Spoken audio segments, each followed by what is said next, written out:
अब जैसे कि यहाँ पे लिखा है होमो, होमो का मतलब ही होता है सेम, होमो का मतलब होता है सेम, होमोलाइटिक फिजन, और फिजन का मतलब होता है टूटना। तो टूटने के बाद जो चीजें बनेंगी वो एक तरह के चार्ज आएंगे दोनों पे, या फिर एक ही तरह के इलेक्ट्रॉन आएंगे दोनों पे, इस तरह का है। मतलब दोनों स्पीशीज सेम ही बनेगी, अगर चार्ज आ रहा है तो सेम आएगा, या फिर कुछ इलेक्ट्रॉन आ रहे हैं तो सेम आएंगे, मतलब सेम स्पीशीज बनती है। टूटने का तरीका सेम होता है, कोई ऐसा नहीं कि एक तरफ इलेक्ट्रॉन चले गए और एक तरफ नहीं गए, तो सेम पैटर्न में टूटेंगे। ठीक है, तो देखते हैं हम इसमें। जैसे यहाँ पे इसको देखें आप, ए और बी इनके बीच में कोई बॉन्ड है और इनका हम होमोलाइटिक बॉन्ड फिजन करेंगे, तो एक बॉन्ड दो इलेक्ट्रॉन से मिलकर बना है, तो जब इसका होमोलाइटिक फिजन होगा तो ये जो दो इलेक्ट्रॉन है ये बराबर बराबर बट जाएंगे, तो एक इलेक्ट्रॉन तो इधर चले जाएगा और एक इलेक्ट्रॉन इधर चले जाएगा, तो ए के ऊपर हम एक अनपेयर्ड इलेक्ट्रॉन दिखा देंगे, ऐसे बी के ऊपर एक अनपेयर्ड इलेक्ट्रॉन दिखा देंगे, और किसी एटम पर एक अनपेयर्ड इलेक्ट्रॉन शो करता है कि वो एक फ्री रेडिकल है, तो इसलिए यहाँ पे लिखा फ्री रेडिकल। ठीक है, तो होमोलाइटिक फिजन का कंक्लूजन ये आया कि इनका जो प्रोडक्ट बनता है होमोलाइटिक फिजन होने के बाद वो एक फ्री रेडिकल बनता है। ठीक है, जिस पर एक एक फ्री इलेक्ट्रॉन होंगे, अनपेयर्ड इलेक्ट्रॉन। देखे जरा definition, if covalent bond is break up into such a way that bonded electron transfer on each atom equally, इस तरह से टूटे कि जो bonded electron है वो इक्वल बढ़ जाए, then it is called homolytic fission of bonds and products to so obtain, ये so है, and product so obtained is called free radical, और जो प्रोडक्ट बन के आता है वो इसमें क्या होता है, फ्री रेडिकल। क्या है फ्री रेडिकल, कोई एक एटम है जिसके ऊपर एक सिंगल इलेक्ट्रॉन है, अनपेयर्ड इलेक्ट्रॉन, तो वो फ्री रेडिकल बन के आएगा।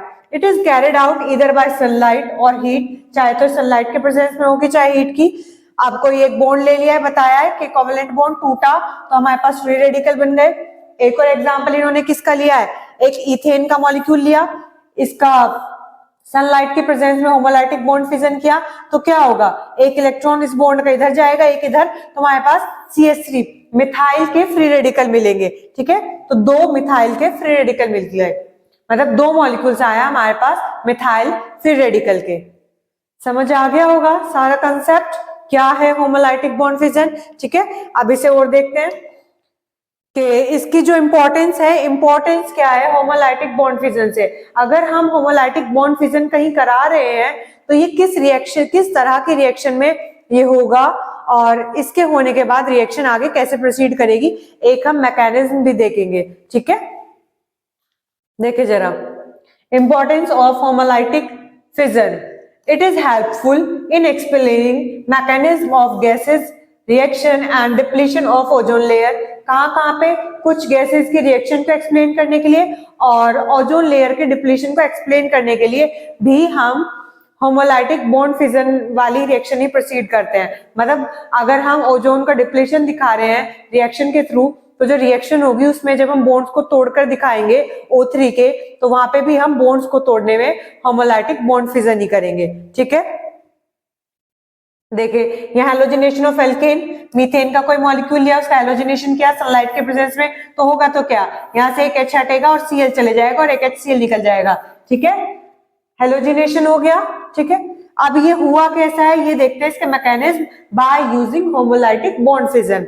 तो ये जो Cl2 का मॉलिक्यूल है हम इसे लेके चले, सनलाइट के प्रेजेंस में Cl2 के मॉलिक्यूल का क्या बन के आएगा हमारे पास, फ्री रेडिकल बन के आएंगे। क्लोरीन का एक फ्री रेडिकल ये रहा, एक फ्री रेडिकल ये रहा। ठीक है, तो फिर हम यहाँ पे मीथेन का मॉलिक्यूल लेके चले, सनलाइट के प्रेजेंस में एक इलेक्ट्रॉन इधर एक इलेक्ट्रॉन इधर, तो हमारे पास मिथाइल का फ्री रेडिकल आ गया और हाइड्रोजन का फ्री रेडिकल आ गया।